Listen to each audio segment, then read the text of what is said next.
Good evening, everyone. Welcome to tonight's Sangha Annual Vasa Retreat Sutra Recitation Puja. Our theme for this month is well-being, where we will be doing rituals to seek blessings from the Medicine Buddha and Avalokiteshvara Bodhisattva. Both of them are well known for their vows to remove the suffering of sentient beings and to give them happiness. Till end of the month, we will have this English puja on Saturday night at 8 p.m. So please do join us until the end of the Vasa retreat. Well-being is the state of being comfortable, healthy, and happy. In order to have well-being, we need to be comfortable in both body and mind. To have a comfortable body, our living conditions need to be favorable, where our material needs can be obtained without too much difficulties. We also need to have good health without being tormented by sickness. To have well-being of mind, we need to have peace of mind. The best way to do this is to engage in spiritual practice, learn the Buddha's teachings, and live our lives according to the Buddha's teachings to become a virtuous person. Tonight, we will seek well-being of body and mind through praying to Medicine Buddha and Avalokiteshvara Bodhisattva. Both these great beings have made vows to help beings who are troubled by the lack of material possessions, sickness, problems with enemies and the law, and many other issues of body and mind. More importantly, after they have helped us fulfill our well-being of body, they will help us learn the Buddha's teachings to fulfill our well-being of mind, ultimately leading us to achieve Buddhahood, to become just like them, with great wisdom and compassion. Let us look at the program for tonight. We will start by taking refuge in the three jewels, followed by generating the spirit of enlightenment. After that, we will make offerings to request Medicine Buddha and Avalokiteshvara Bodhisattva to descend upon this puja to give us their blessings. Then we will recite the Medicine Buddha Sutra, followed by chanting his mantra to seek his blessing. And then after that, we will recite the Heart Sutra and the Heart Mantra of Avalokiteshvara Bodhisattva before ending with dedication. We will be back at 9 p.m. for Vent Talk, where tonight I will continue to share with everyone who is who in Buddhism. So do remember to join us at 9 p.m. Okay, we will begin by taking sincere refuge in the three jewels, meaning that we will seek guidance from the three jewels, the Buddha, Dharma, his teachings, and the Sangha, the community of monks and nuns, whenever we meet difficulties in our life. When we take refuge in the Buddha, it also means that we want to follow and put into practice his teachings, the Dharma, to live our lives. And when we practice the Buddha's teachings, there is that community of monks and nuns, as well as our fellow practitioners that will accompany us, encourage us, and support us. So that is the true meaning of taking refuge in the three jewels. And the three jewels are our true and best refuge in this life. Okay, so let's begin. Please visualize the Buddha in front of you. He's very happy to see all of us here today, very diligently engaging in spiritual practice. And he radiates white light to bless all of us. Okay, the chanting will be about 3 minutes long. Please put your palms together. We will begin.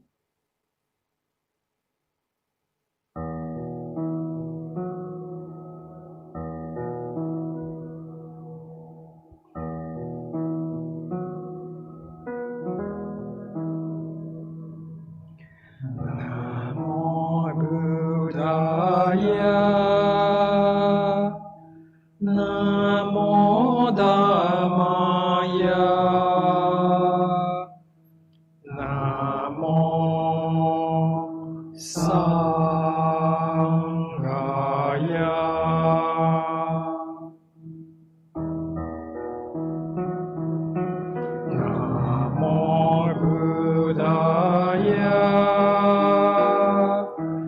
Namo Dhammaya. Namo Sanghaya.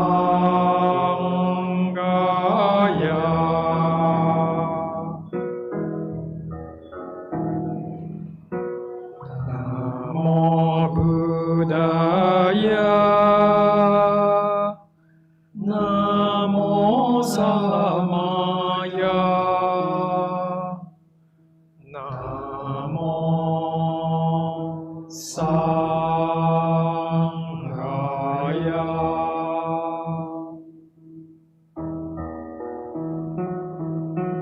Namo Buddhaya. Namo Dhammaya. Namo Sanghaya.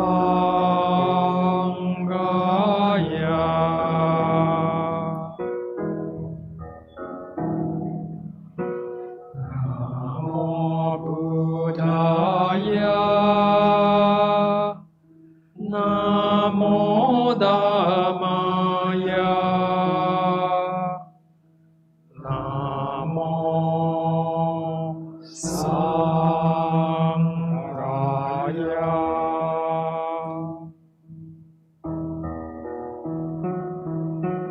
Namo Buddhaya. Namo Dhammaya. Namo Sanghaya.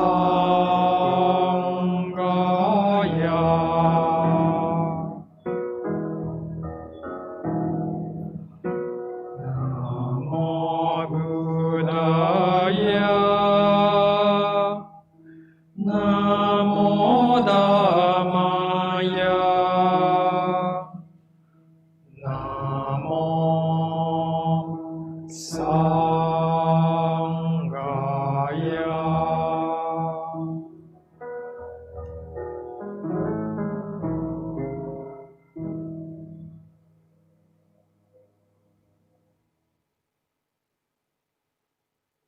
Next, we will generate the spirit of enlightenment. This means that we want to remind ourselves that it is not just ourselves, but all the people around us and around the world who wants happiness and avoid suffering. So whatever that we do, we should also think of their welfare. Then we make this strong aspiration that we want to become as wise and as compassionate as the Buddha, so that we can help all of them effectively. And the way to do that is to rely on the three jewels to develop our wisdom and compassion. Okay, so let's take refuge sincerely and generate a strong aspiration to become just like the Buddha. Please put your palms together. Let's begin.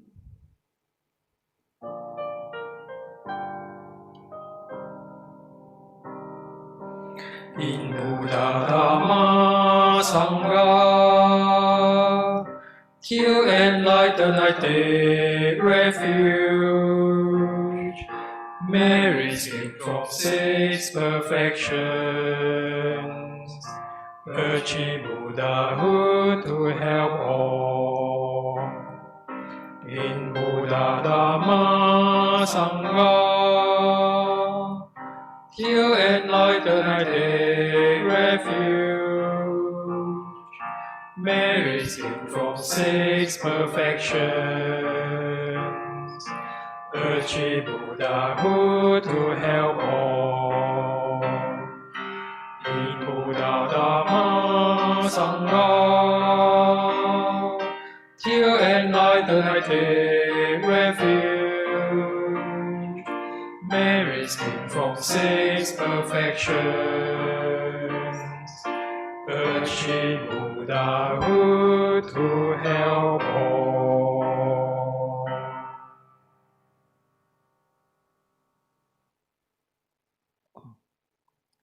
Next, we are going to make offerings to the three jewels.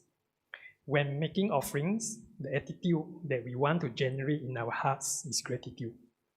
the fact that we are able to be living in such a peaceful and prosperous country is because we have been a virtuous person in our past life. And why do we know how to become a virtuous person? It's really because the Buddha has taught us in our past life. So when we make this offering, we are expressing our gratitude to the three jewels and also seek their blessings to continue to guide us, not only in this life, but also in all our future lives. With this offering, we also sincerely invite Medicine Buddha and Avalokiteshvara Bodhisattva to descend upon this puja to help us, guide us, and give us their blessings. If you have already prepared an offering item, you can now hold up the offering item. You can also look at the beautiful pictures later in the PPT and visualize offering all the good things, all the best things in the universe to the Buddhas and Bodhisattvas. Okay, so now please visualize Medicine Buddha, Avalokiteshvara Bodhisattva, and all the Buddhas and Bodhisattvas of the 10 directions looking at us very compassionately. If you can also think of your loved ones, your family members, and also those you think are facing obstacles and sickness. Okay, visualize all of them joining in. Okay, sincerely, let's invite the Medicine Buddha and Avalokiteshvara Bodhisattva to come to this puja. Visualize them to be very happy. They accept our offerings and radiate lights to bless all of us. Let's begin.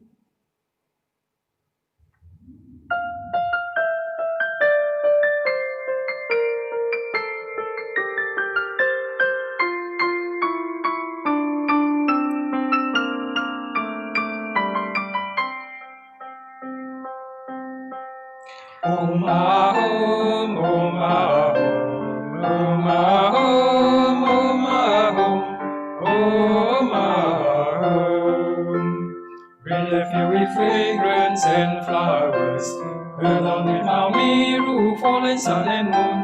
Reverently I offer this Buddha land. May all beings enjoy this pure land with me. Om Idam Guru Rana Mandala Kandiyatayami. Om Ahom, Om Ahom, Om Ahom, Om Ahom, Om Ahom.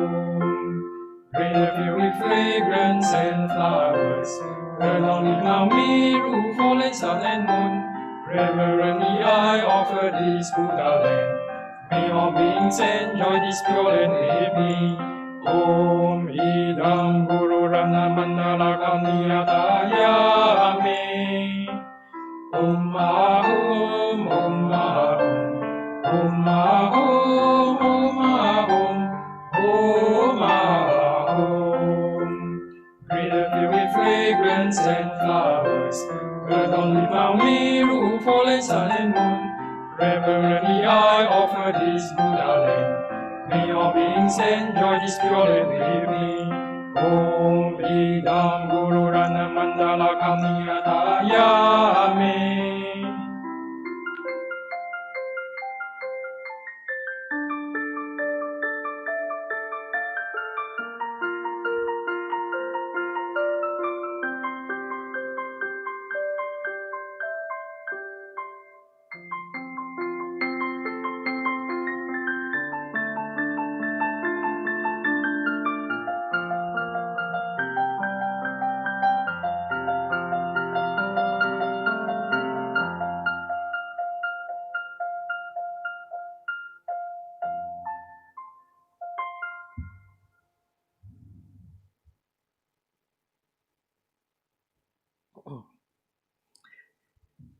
Next, we are going to recall the great wisdom and compassion of Medicine Buddha by reciting the Medicine Buddha Sutra, followed by chanting his mantra.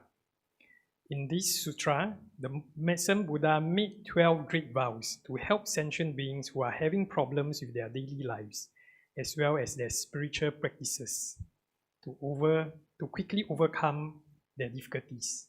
And ultimately, he wants to help us to become like him.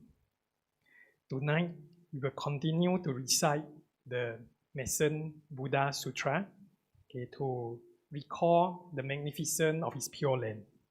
As you recite the sutra, generate respect and faith in the Medicine Buddha. You can also seek his help if you are currently facing any sickness or problems in life. Then make a strong aspiration that you want to continue to learn from him even after all these problems are over. Okay, so now let's do visualization. Okay, you can visualize your family members, loved ones, friends, even people that you don't like. Okay, especially those who are having problems now in life. Visualize all of them joining in. Okay, visualize the Medicine Buddha looking at us very compassionately. And then he radiates blue light towards us. This blue light enters through the crown of your head, filling up your entire body with this blue light, enhancing your body and mind with good health, long life, and peace of mind.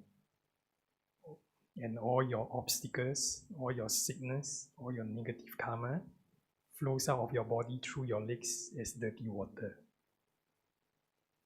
Okay, so let's recite the sutra together. Let's begin.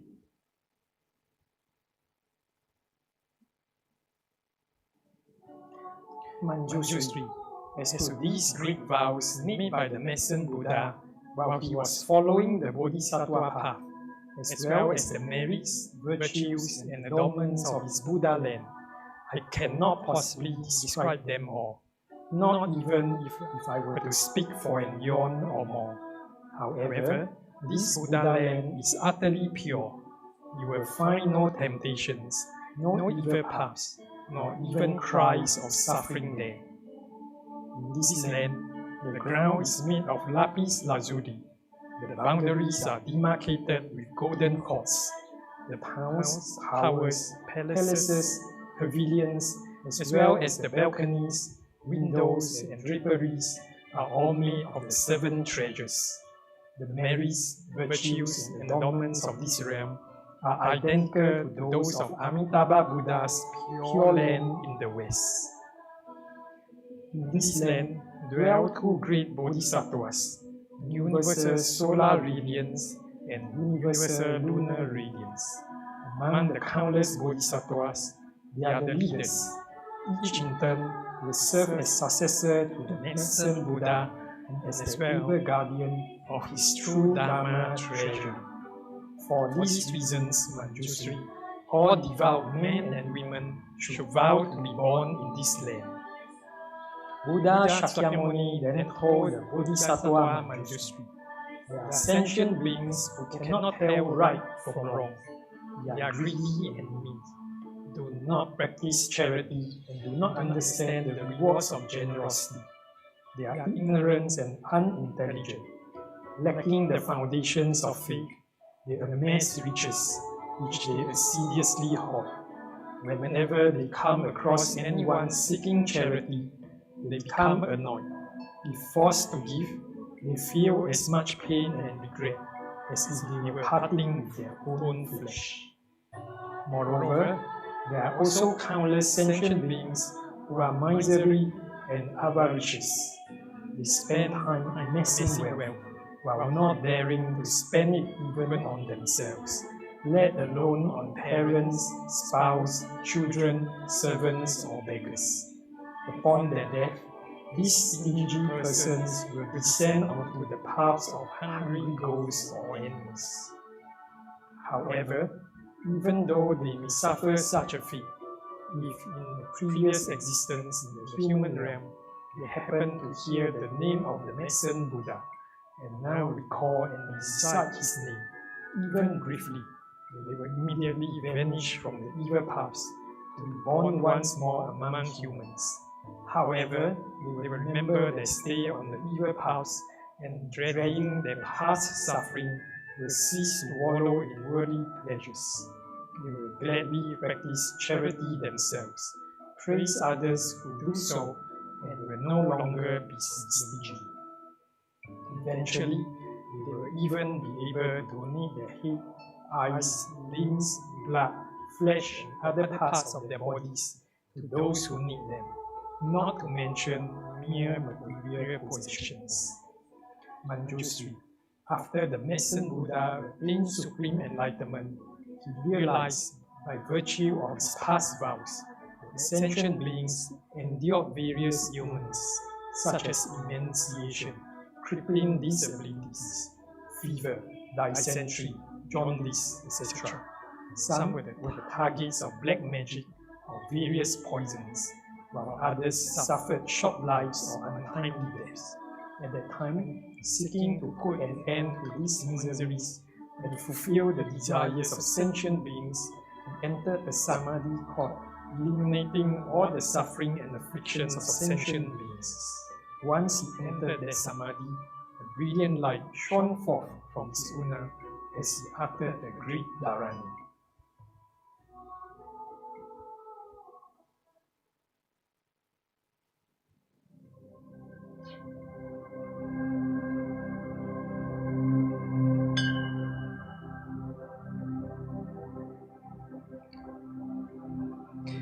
Tayata Om Pekanze Pekanze Maha Pekanze Raja Samugate Soha. Homage to the Medicine Buddha. Tayata Om Pekanze Pekanze Maha Pekanze Raja Samugate Soha. Homage to the Medicine Buddha. Tayata Om Pekanze Pekanze Maha Pekanze Raja Samugate Soha. Homage to the Medicine Buddha. Tayata Om Pekanze Pekanze Maha Pekanze Raja Samugate Soha. Homage to the Medicine Buddha. Tayata Om Pekanze Pekanze Maha Pekanze Raja Samugate Soha. Homage to the Medicine Buddha. Tayata Om Pekanze Pekanze Maha Pekanze Raja Samugate Soha. Homage to the Medicine Buddha. Tayata Om Pekanze Pekanze Maha Pekanze Raja Samugate Soha. Homage to the Medicine Buddha. Tayata Om Pekanze Pekanze Maha Pekanze Raja Samugate Soha. Homage to the Medicine Buddha. Tayata Om Pekanze Pekanze Maha Pekanze Raja Samugate Soha. homage to the medicine Buddha. Ayata Om Bekante, Bekante Mahabekante, Raja Samugati Soha, homage to the medicine Buddha. Ayata Om Bekante, Bekante Mahabekante, Raja Samugati Soha, homage to the medicine Buddha. Ayata Om Bekante, Bekante Mahabekante, Raja Samugati Soha, homage to the medicine Buddha. Ayata Om Bekante, Bekante Mahabekante, Raja Samugati Soha, homage to the medicine Buddha. Ayata Om Bekante, Bekante Mahabekante, Raja Samugati Soha,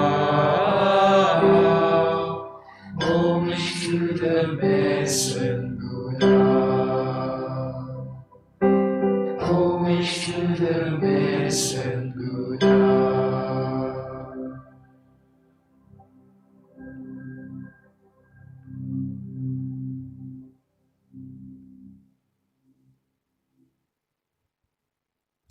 Next, we will chant the Heart Sutra.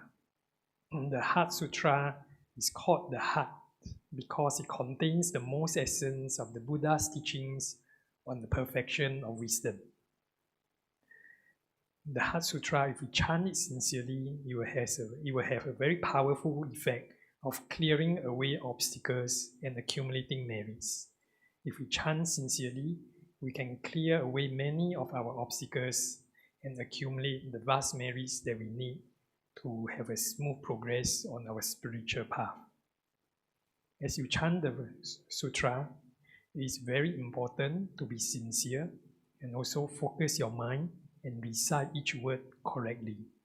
If you find yourself distracted, once you are aware of being distracted, gently let go of the distracting thoughts and then focus your mind again on the chanting. You do not have to try to understand the meaning of the text, but make an aspiration that one day you will also be able to gain the perfection of wisdom. Okay, so please focus your mind. Let us recite the Heart Sutra sincerely and with one pointedness. Let's begin.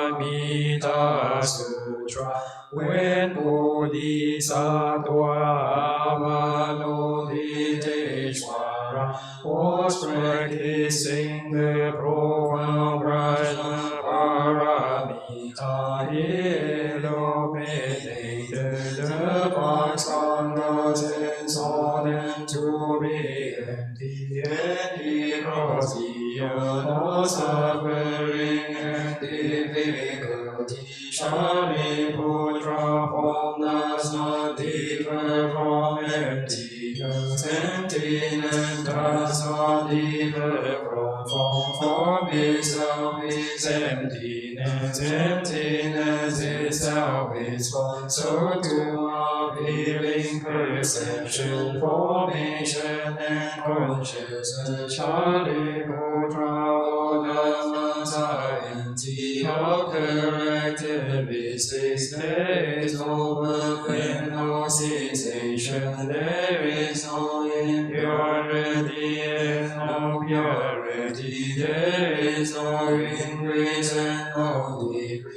Therefore, in emptiness there is no feeling, perception, formation, no consciousness, no eye, no sound, body, or mind, no sight, sound, smell, taste, touch, or dharmas, no either to have to know my consciousness, or to know ignorance, no end of ignorance, or to know which and there no end of which and there is no suffering, no origin of suffering, no cessation of suffering, no path, no wisdom, and no attainment, because nothing is certain. Bodhisattva to rely on Prajna Paramita have no obscuration in the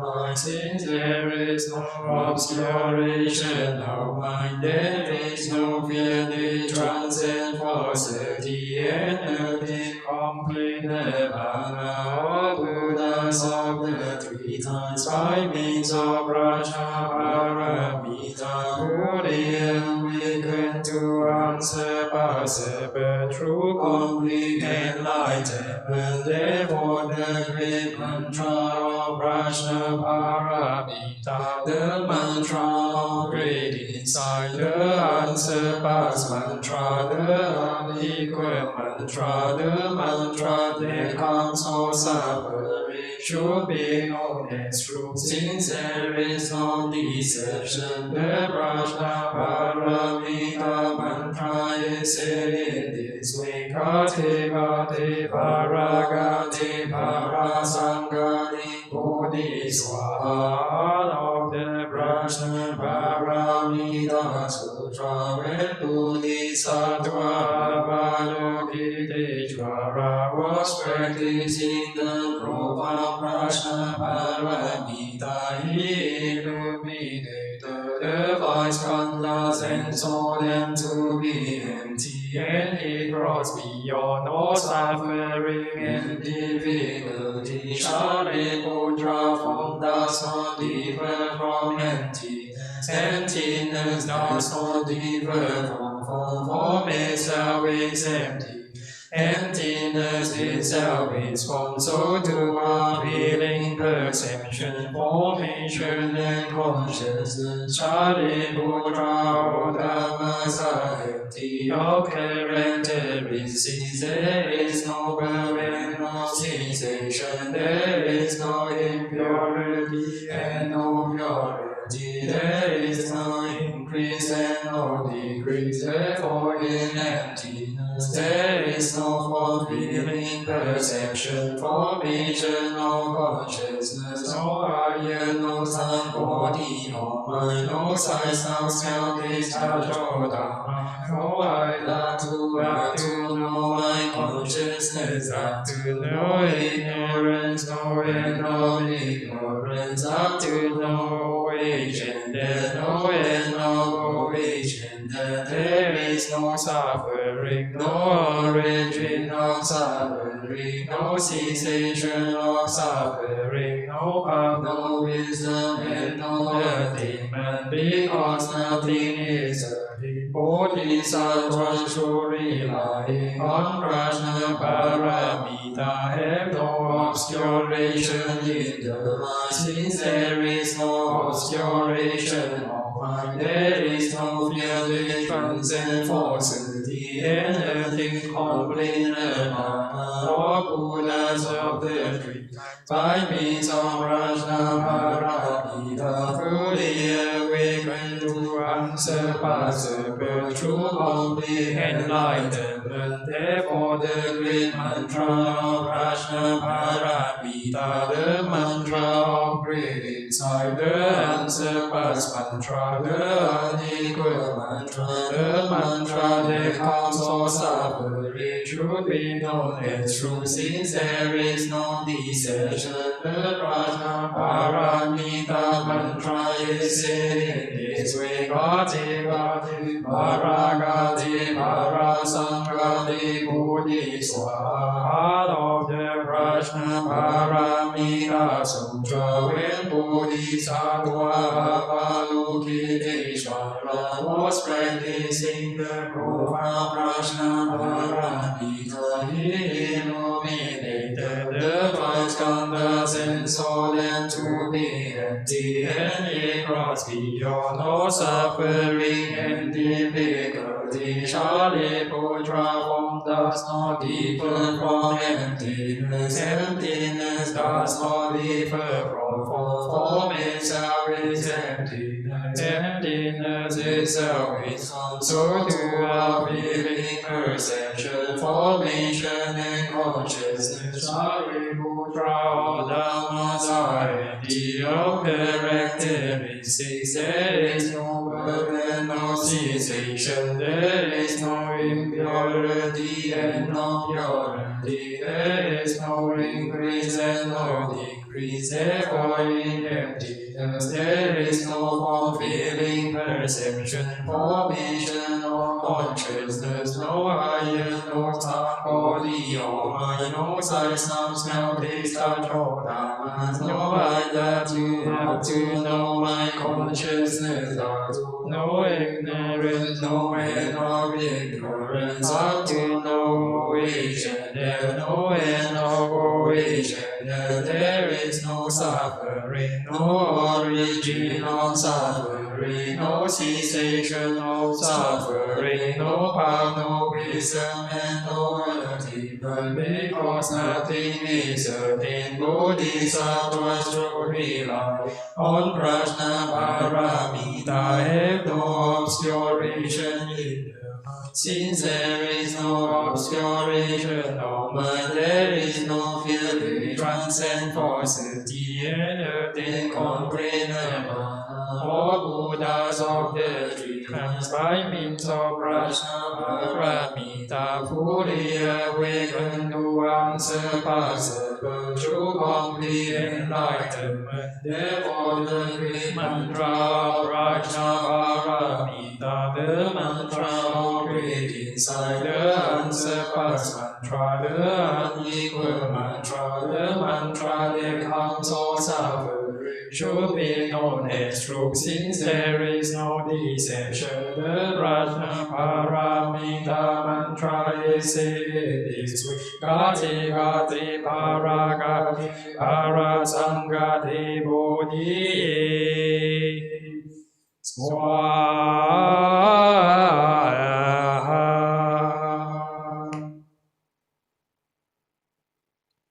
Next, we will chant the heart mantra of Avalokiteshvara Bodhisattva. As you chant the mantra, you can also seek his help if you are currently facing any sickness or problems in life.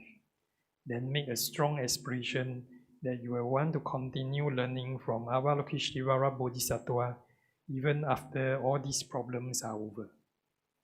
Okay, so now please visualize Avalokiteshvara Bodhisattva in front of you.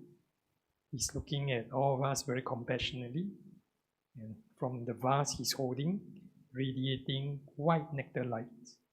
This white nectar light enters through the crown of your head, enters through the crown of all your loved ones, all those people having problems in life, filling up our entire body with this white nectar light, clearing away all our sickness, all our obstacles, all our negativities, all our afflictions, which flows out of our body through our legs as dirty water. Okay, so let's chant the mantra sincerely. Let's begin.